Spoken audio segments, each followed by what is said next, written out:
Assalamualaikum warahmatullahi wabarakatuh. Saya Radin Siti Fatimah Zahra. Di sini saya akan menjelaskan tentang metode pengawasan keuangan haji. Baik, untuk yang pertama, terdapat 4 metode dari pengawasan keuangan haji. Metode yang pertama ada verifikasi, kedua ada metode komparatif, yang ketiga ada metode investigasi, yang keempat ada metode investasi dan presentasi. Baik, untuk yang pertama adalah metode verifikasi. Metode verifikasi ini bisa disebut juga atau diartikan sebagai metode evaluasi, di mana suatu produk, layanan, atau sistem telah memenuhi persyaratan, peraturan, spesifikasi, serta kualifikasi yang dilakukan. Jadi sudah diuji dulu apakah layak atau tidak. Lalu pengawasan dana haji secara verifikasi dibagi menjadi dua. Yang pertama dengan pengujian, yang kedua dengan studi banding. Lalu untuk proses verifikasi ini sendiri dilakukan dengan observasi lapangan dengan menggunakan pengumpulan data secara kuantitatif dan juga kualitatif.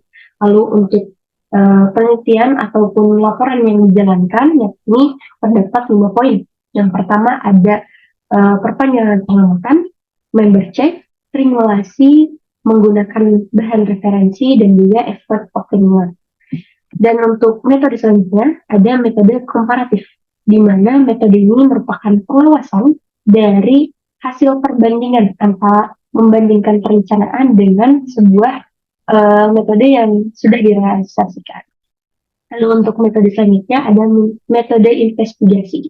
Metode ini pengawasan yang dilakukan dengan mengadakan penyelidikan guna mengumpulkan data dan mengungkapkan fakta-fakta yang sungguhnya terjadi di lapangan.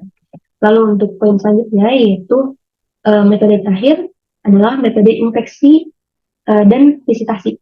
Metode ini berupa untuk mengontrol kualitas, mengurangi pembiayaan produksi serta peluang kerugian kerusakan barang dalam pengawasan dana haji. Pengawasan yang dilakukan adalah dengan mengadakan pengamatan pada tempat pelaksanaan kegiatan. Lalu untuk ada 7 tipe infeksi atau pemeriksaan, yakni ada flow infection. Floor inspection ini merupakan pemeriksaan produk di tempat produksi yang dilakukan pengecekan pada bahan yang sementara dalam proses mesin atau pada saat produksi oleh petugas. Lalu ada yang kedua, centralized inspection, yaitu pemeriksaan terpusat dilakukan dengan memeriksa sampel ke tempat khusus dan berpusat di satu atau beberapa tempat pabrik. Yang ketiga ada combined inspection, yaitu pemeriksaan gabungan atau gabungan beberapa dua metode, baik pemeriksaan di tempat maupun terpusat.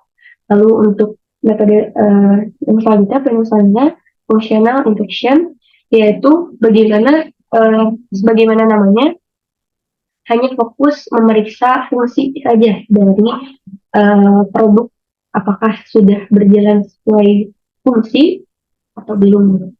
Lalu untuk yang selanjutnya ada first piece inspection. Model ini dilakukan inspection pada pemotongan pertama dari shift produksi atau satu kelompok produksi. Selanjutnya ada inspection, yaitu setelah sebuah produksi atau desain baru telah dikembangkan, inspeksi ini harus segera dilakukan baik di lokasi produksi atau di pabrik percontohan.